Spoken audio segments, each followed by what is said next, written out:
Hi everyone, Lisa Gunther here with Canadian Cattlemen, and I'm here again with Kelly Sidoric, and we're going to talk a little bit about strategic planning today. So, yeah, Kelly, just tell me kind of your thought process around strategic. Well, I think there's also kind of a universal or a general in our culture anyway, that at the beginning of the year, we really feel like that's the time to start doing that reflecting, but also more importantly, planning ahead. You've heard the phrase, and you've heard me use it before too, about, people don't plan to fail, they fail to plan. So I think there's a balance though between having that plan and executing it, but also being open to opportunities too.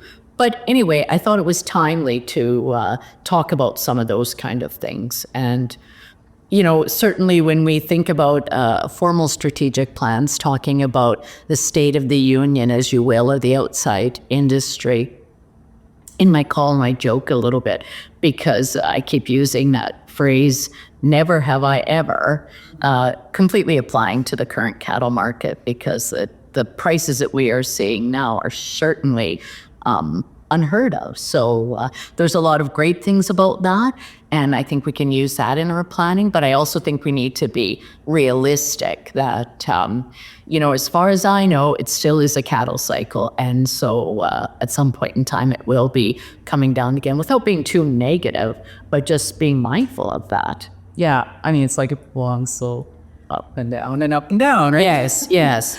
And that you can easily understand in hindsight, not so much when you're in the middle of it. Yes, yeah, that's true. One thing you wrote about and that we talked about off camera a bit is just identifying what's important to you. Yes. I think, that really, especially for operations that are going to be going through some kind of transition or succession, which frankly we all will be at some point in time, is just getting more comfortable.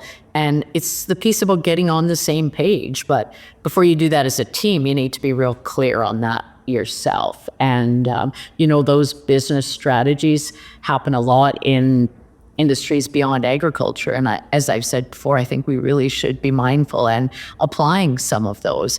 Also keeping in mind that each of our operations is unique, and thinking about, what do we really have to work with? What is our resource base? And going beyond the physical, maybe land, livestock, equipment, what finances are available. But what about the people? What are the resources, skills, interests, and abilities that they have? And I think that's an important piece to consider as well. Yeah, so beyond that, I guess, what are some other questions people can ask themselves and their team as they're doing that strategic planning? Well, it's also getting real clear on, where you want to be in the next 3 to 5 years. It's mind-boggling to me that when we start a 5-year plan next month, it's going to be by 2030. Also I reference the so many of the big multinational companies had targets for that around global emissions, etc. And so, thinking about, you got to keep updating your plan too, to see those companies will have to see where they are on track. But we should be doing the same thing, really trying to say, okay, well, by 2030, how do we want things to be in this operation? And what should we be looking at and considering that we can then break down in increments? If that's where you want to be in 5 years, well, how about, what do we need to do in the next 3? What do we need to do in the next year? What do we need to do in the next month? That for sure is taking us, hopefully, towards that destination. Mm-hmm. Where do you think people kind of get stuck in strategic planning? Is it the beginning, like just even getting started, or is it kind of implementing things? Or it probably depends on the individuals. I mean, if there is a pretty decent level of communication and some already a way of meeting and putting some plans together, that's helpful.